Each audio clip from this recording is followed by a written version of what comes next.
Morning students. ఈరోజు మనం 9th క్లాస్లో 6వ పాఠమైన ప్రబోధం ఏంటి? మన 6th లెసన్ ప్రబోధం. సరే, అసలు ప్రబోధం కవయిత్రి ఎవరంటే కనుపర్తి వరలక్ష్మమ్మ. ఎవరు రచయిత్రి? కనుపర్తి వరలక్ష్మమ్మ. జన్మస్థలం గుంటూరు జిల్లా బాపట్ల. గుంటూరు జిల్లా బాపట్ల. జననం 16/10/1896. ఏంటి? 16/10/1896. రచనలు భారతి, గృహలక్ష్మి, అనసూయ, వినోదవాణి, ఆనందవాణి మొదలైన రచనలు. ఏంటి రచనలు? భారతి, గృహలక్ష్మి, అనసూయ, వినోదవాణి, అలాగే ఆనందవాణి మొదలైన రచనలు. ఇవి కలం పేరేంటి? కళానికి పేరు, ఆవిడ రాసే కళానికి పేరు లీలావతి. కనుపర్తి వరలక్ష్మమ్మ రచన రాశారు కదా, ఆ రచన రాసిన కళానికి పేరు ఏంటంటే లీలావతి. సరే, అసలు ప్రబోధం అంటే ఏంటి? ఈ లెసన్ ఏంటి అంటే స్త్రీల యొక్క ప్రాముఖ్యత గురించి. ఇది వరకు ఎలా ఉండేది? ఇంట్లోనే ఉండేవారు స్త్రీలు, ఇంటికే పరిమితం. పైగా బాల్య వివాహాలు చేసేవారు, ఇంకా చదువుకొనిచ్చేవారు కాదు. సమానత్వపు హక్కు అస్సలే ఉండేది కాదు కదా. అదే ఆ విధంగా ఎలా ఉండేది? అక్కడి నుంచి బయటికి స్త్రీలు ఏ విధంగా వచ్చారు, ఇప్పుడు ఏ విధంగా ఉంటున్నారు, ఎలా ఉండాలి అని చెప్పేది ఒక ఆవిడ ఇంకొకరికి లెటర్ రాస్తారన్నమాట. అంటే ఆవిడ ఒక సత్సంగానికి వెళ్తారన్నమాట, ఒక ఉపన్యాసానికి వెళ్తారన్నమాట. ఆ ఉపన్యాసానికి వెళ్ళినప్పుడు అక్కడ స్త్రీల కోసం చెప్తారు. స్త్రీలు ఏ విధంగా అభివృద్ధి చెందాలి, లేకపోతే ఎంతమంది స్త్రీలు మన అభివృద్ధిలో రాణించారు, పలానా రంగంలో అభివృద్ధి రాణించారు అనేది ఈ లెసన్ యొక్క సారాంశం అన్నమాట. సరే, ఇప్పుడు లెసన్లోకి వెళ్దాం. లెసన్ చూడండి. సౌభాగ్యవతి కల్పలతకు లెటర్ రాశారు. ఇక్కడ మనం అనుకున్నాం కదా, వాళ్ళ ఫ్రెండ్కి లెటర్ రాస్తుందన్నమాట. స్త్రీలు ఏ విధంగా ఉండాలి ఏంటి అనేది నేను ఒక ఉపన్యాసంలో విన్నాను, చాలా బాగా నచ్చింది నాకు అని చెప్పేసి ఈవిడ ఇంకొక ఆవిడకి రాస్తున్నారు. ఫస్ట్ రాయడమే లేక ఏమంటున్నారంట, సౌభాగ్యవతి అగు అంటే ఆవిడకి పెళ్ళయింది. సౌభాగ్యవతి అగు కల్పలతకు పేరేంటి? కల్పలతకు నిచ్చలి ఒక శుభాచారం. ఏంటి? నిచ్చలి ఒక శుభ సమాచారం సమాచారం నీకు ఇస్తున్నాను ఈ లెటర్ ద్వారా అనమాట. నిచ్చలి అంటే ప్రియమైన అని అర్థం అన్నమాట.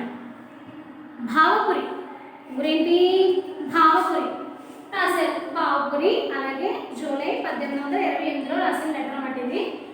పక్కన సైడ్ మనం రాస్తూ ఉంటాం కదా లెటర్లో, భావపురి అలాగే జూలై 1928. ఏమని పెట్టారు? ఫస్ట్ సౌభాగ్యవతి యొక్క కల్పలతకు అని పెట్టి నిచ్చలి ఒక శుభ సమాచారం అని చెప్పి, ఏ వనితామణి గంభీరోపన్యాసం ఆలపింపవలనని భారతీయులందరూ ఉత్కంఠతో ఎదురు చూస్తున్నారు. అంటే ఏ వనితామణి గంభీర ఉపన్యాసం, ఆవిడ ఉపన్యాసం కోసం ఎంతమంది వెయిట్ చేస్తున్నారు అలా భారతీయులందరూ. అట్టి సుప్రసిద్ధ కవయిత్రియు విదూషీమణియు నారీ రత్నమునకు శ్రీమతి సరోజినీదేవి గారు. ఇంతకీ ఆవిడెవరు? ఉపన్యాసం ఇచ్చే ఆవిడ పేరేంటి? సరోజినీదేవి గారు. అంటే సరోజినీదేవి గారు. మహత్తర ఉపన్యాసం ఈ నెల 28/4/28 అంటే 1928 4 అంటే ఏప్రిల్ నెలలో జరుగుతుందని చెప్పేసి వచ్చిందన్నమాట. ఇక్కడ మదనపల్లి అని వింటింది. ఆ రోజు ఆవిడ మదనపల్లిలో 28వ తారీఖున ఉపన్యాసం ఇస్తున్నారట. భారతీయులందరూ కూడా ఆవిడ ఉపన్యాసం వినడానికి ఉత్కంఠతో ఎదురు చూస్తూ ఉన్నారు అని. నీవు వినలేదని అనుకుంటే, ఒకవేళ నువ్వు వినలేదేమో ఆవిడ అక్కడ ప్రసంగిస్తున్నారని, ఒకవేళ నీకు తెలిసిందో లేదో అని లేఖ మూలముగా తెలుపు వచ్చింది గదాయని మరలా తృప్తి గంటిని. అంటే ఏంటి? ఆతృతతో ఉంది ఇవిడి. సరే, ఒకవేళ నీకు తెలిసిందో లేదో అని ఈ లేఖ మూలంగా నీకు చెప్దాం అనుకుంటున్నాను. పలానా సరోజినీదేవి గారు 28 ఉపన్యాసం ఇస్తున్నారు. భారతీయులందరూ ఎంతో ఉత్కంఠతతో ఆవిడ ఉపన్యాసం విందామని చాలా ఎదురు చూస్తున్నారు. నీకు తెలిసిందో లేదో కాబట్టి నేను లెటర్ రాస్తున్నాను అని చెప్పేసి అన్నారంట. ఈ పురమునందరి హిందూ సమాజం వారి యాజమాన్యంపై సభ జరుపబడుతున్నది. ఏంటి? ఈ పురమునందరి హిందూ సమాజం వారి యాజమాన్యంతో పై సభ జరుపబడినది. నెమరి పట్టాభిరామరావు పంతులు గారి కుమార్తె శ్రీమతి పద్మావతీదేవి, అంటే ఆవిడ ఏం చేశారు అక్కడ బిఏ చదివన్నమాట. పద్మావతీదేవి నాటి సభకి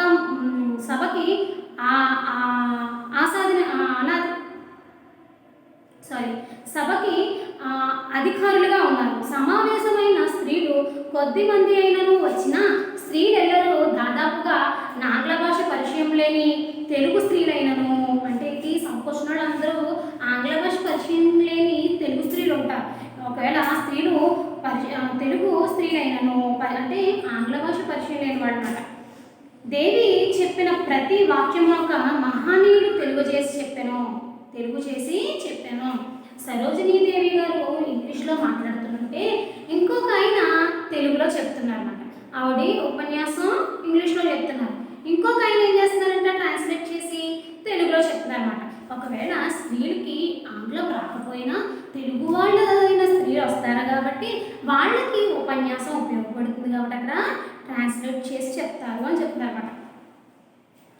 ఏమంటున్నారంట ఉపన్యాసం సారాంశంలో ఏమని చెప్పారు అంటే ముందు జరిగిన ఉపన్యాసం గురించి చెప్తారన్నమాట. సోదరీమణులారా, ఆవిడ మొదలు పెట్టడం ఏమంటారంట, సోదరీమణులారా అని మొదలుపెట్టారంట. ఢిల్లీ మహిళా సభ వారు స్త్రీలకు సంబంధించిన పెక్కు విషయములు గూర్చి చర్చించి ఉన్నారు. ఏంటి? ఢిల్లీ మహిళా సభ వారు స్త్రీలకు సంబంధించిన ఎక్కువ విషయములను గురించి చర్చించి ఉన్నారు. బాలబాలికలకు విధిగా విద్య నేర్పించవలనని అన్నారంట. ఏమన్నారంటే బాలబాలికలకి ఎలాగైనా సరే మనం విద్య నేర్పించాలి, స్త్రీలకు నియోజిత స్వాతంత్ర్యము కావాలని అన్నారంట. ఏమన్నారంట? స్త్రీలకు నియోజిత అలాగే నియోజిత స్వాతంత్ర్యం కావాలని అన్నారు. అది బాల్య వివాహము అనర్థకమని అన్నారు. అంటే ఏమన్నారు ఇక్కడ? స్త్రీలని బాలబాలికల్ని చదివించండి, వాళ్ళకి బాల్య వివాహం చేయకండి, బాల్య వివాహం చెయ్యకండి. అంటే బాల్య వివాహం అంటే ఏంటి? బాల్యంలోనే పెళ్ళైపోవడం అన్నమాట. బాల్య వివాహం అనర్థకం, చాలా తప్పది అని చెప్పేసి అంటారన్నమాట. ఇంకనూ పెక్కు తీర్మానాలు గావించి ఉన్నారు. అవి ఏంటంటే, మన దేశమునందు తీవ్రమైన ఆందోళన జరుగుతున్నదే కానీ కొన్నింటి మనకి అనుకూలం కూడా జరుగుతున్నది. కొన్ని తీవ్రమైన ఆందోళన జరుగుతున్నాయి, అలాగే మనకు కొంచెం అనుకూలంగా కూడా జరుగుతున్నాయి. ఇతర విషయంలో మన దేశపు స్థితి ఎట్లున్నానో నియోజక స్వాతంత్రం మాత్రం మన స్త్రీలకు శీఘ్రముగానే లభించినది. ఇటువంటి ఇతర విషయాల్లో మన దేశపు స్థితి ఎట్లా ఉన్నా సరే నియోజక స్వాతంత్రం మాత్రం మన దేశంలో ఉంది, స్త్రీలకి శీఘ్రంగానే లభించింది. పాశ్చాత్య స్త్రీలు విశేష పరిశ్రమ చేయగాని బడయజాలకపోయినా ఎన్నిక హక్కులు మన దేశపు స్త్రీలకు సులభముగా లభించింది. ఎన్నుకునే హక్కు మన స్త్రీలకు సులభంగా లభించింది. తత్ఫలితంగా ఈ మద్రాసు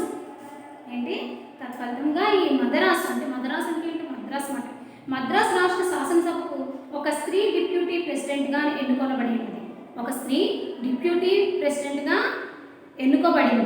ఏంటి? స్త్రీల్ని బాలికలను చదివించకుండా బాల్యంలోనే వివాహం చేసి వాళ్ళ జీవితాన్ని అక్కడితో అంతం చేయొద్దు, చదువుకోవాలి అన్నమాట. ఇలా చదువుకున్న స్త్రీలు డిప్యూటీ కలెక్టర్గా కూడా అయ్యారు అని చెప్తున్నారన్నమాట. ఒక స్త్రీ డిప్యూటీ ప్రెసిడెంట్గా ఎన్నుకోబడింది. తిరువానుక్కూరులో ఒక స్త్రీ మంత్రిగా నియమింపబడింది.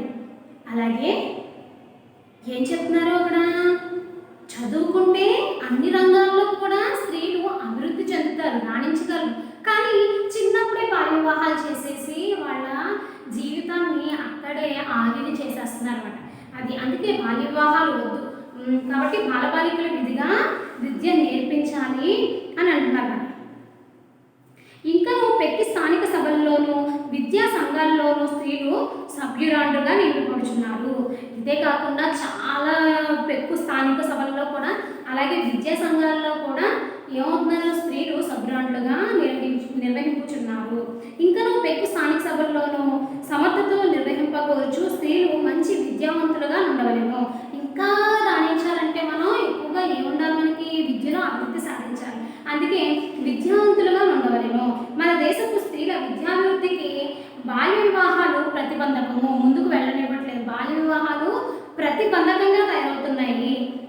వారిని రూపమాపవలను, వాటిని ఆపేయాలి. వీరు లక్ష్మీ పూజ చేయుదురు. మీరు లక్ష్మీ పూజ చేస్తారు కదా, సరస్వతి పూజ చేయుదురు. కానీ మీ బిడ్డలకు లక్ష్మీ ప్రసన్నత లేదు, సరస్వతి ప్రసన్నత ఎసనే లేదు. చూడండి, సరస్వతీదేవి మన ప్రసన్నత మనకు ఉందనుకోండి, ఆటోమేటిక్గా లక్ష్మీదేవి వస్తుంది. లక్ష్మీదేవి ఉన్న చోట సరస్వతీదేవి వెళ్ళదు, కానీ సరస్వతీదేవి ఉన్న చోటకి లక్ష్మీదేవి వస్తుంది. అది ఎలా అనుకుంటున్నారా? ఒకవేళ మీరు ఎంతో సంపాదించేశారు కానీ నోట్లో అక్షరం ముక్కలేదు, ఆ లెక్కలు మీకు తెలియదు, ఎలా చేయాలో తెలియదు, ఎలా పొదుపు పెట్టాలో చేయాలి, దేనికి ఎంత ఖర్చు పెట్టాలో తెలియదు, ఎంత మిగిలిందో తెలియదు.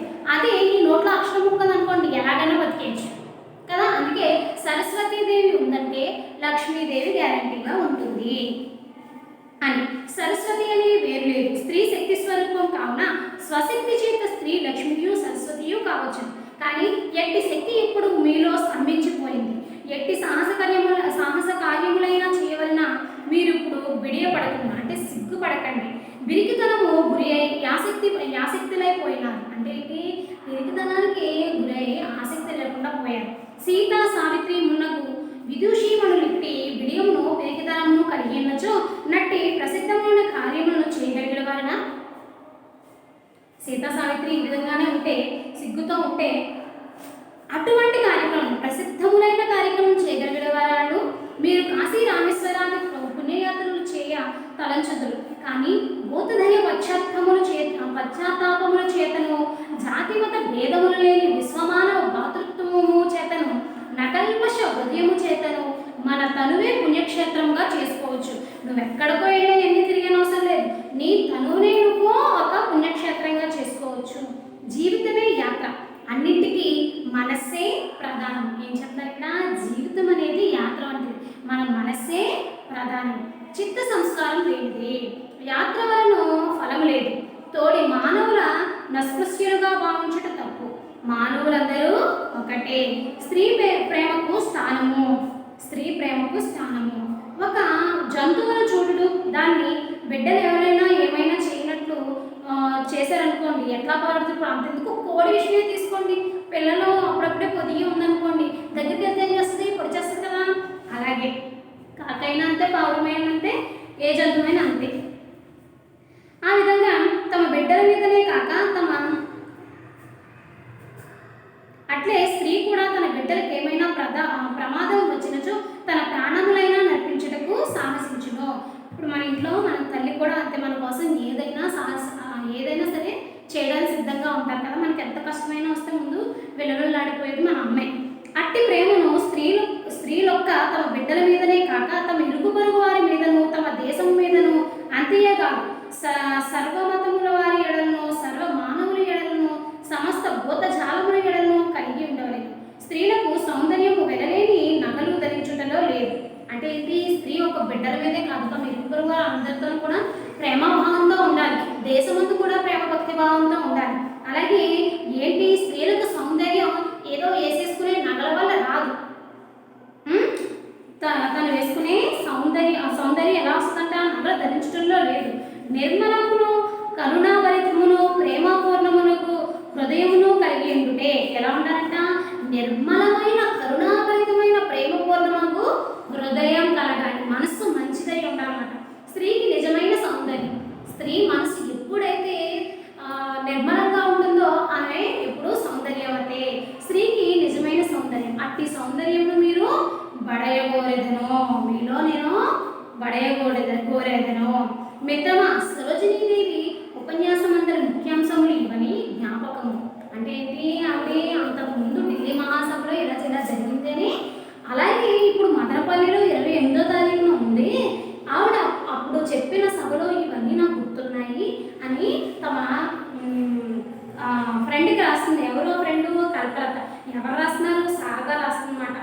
సరే, ముఖ్యాంశములు ఇవని జ్ఞాపకం, వీనిలో ఏదైనా పొరపాటులున్నా అవి నాదియే అని చెప్తుంది. ఒకవేళ నేను అన్న మర్చిపోయి తప్పు ఒకవేళ చెప్పాను అనుకో అది నాదే తప్పు, కానీ సరోజినీదేవికి మాత్రం కాదు, ఆవిడ అంత మంచి సంఘ సంస్కర్త అని చెప్తున్నారు అనమాట. ఎవరు? శారద. ఇట్లు నీ ప్రియమైన శారద అని చెప్పేసి వాళ్ళ ఫ్రెండ్కి రాస్తున్నమాట. 28వ తారీఖున సభలు ఉన్నాయి, ఆ సభల కోసం భారతీయులందరూ కూడా ఎంతో ఉత్కంఠతో ఎదురు చూస్తూ ఉన్నారు అని చెప్పి స్త్రీల గురించి ఈ విధంగా ఆవిడే ఉపన్యాసాలు ఇస్తూ ఉంటారు. స్త్రీలని ఎప్పుడూ చదివిస్తూ ఉండాలి, బాల్య వివాహాలు చేయకూడదు, బాలబాలికలకి విద్య అనేది ఎప్పుడూ ఉండాలి అని చెప్పి ఆవిడ ఈ లెసన్ యొక్క సారాంశం అనమాట. సరోజినీదేవి గారి గురించి వీళ్ళందరూ ఎదురు చూస్తున్న ఉపన్యాసం ఎక్కడ జరుగుతుంది? మదనపల్లిలో కదా. ఇప్పుడు జరిగిందంతా ఎక్కడది? ఢిల్లీ సభలో జరిగిందంతా శారద కల్పలతకి చెప్పిందన్నమాట. సరేనా స్టూడెంట్స్, ఇది ఈ పాఠం యొక్క సారాంశం. కనుపర్తి వరలక్ష్మమ్మ గారు గుంటూరు జిల్లా బాపట్ల, అలాగే ఈవిడి 16/10/1896లో జన్మించారు. ఈవిడ రచనలు భారతి, గృహలక్ష్మి, అనసూయ, వినోదవాణి, ఆనందవాణి మొదలైన రచనలు. కలం పేరు లీలావతి. ప్రబోధం లెసన్ ద్వారా ఏమర్థమైంది మనకి? స్త్రీలు ఎప్పుడు చదువుతూ ఉండాలి. ఎప్పుడైతే సరస్వతి మన దగ్గరకు ఉందో ఆటోమేటిక్గా లక్ష్మీదేవి మన దగ్గరకు వస్తుంది. బాల్య వివాహాలు చేయకూడదు, అన్నింటిలో కూడా రాణించిన స్త్రీలందరినీ కూడా ఈ లెసన్ ద్వారా తెలుసుకున్నాం. Thank you students.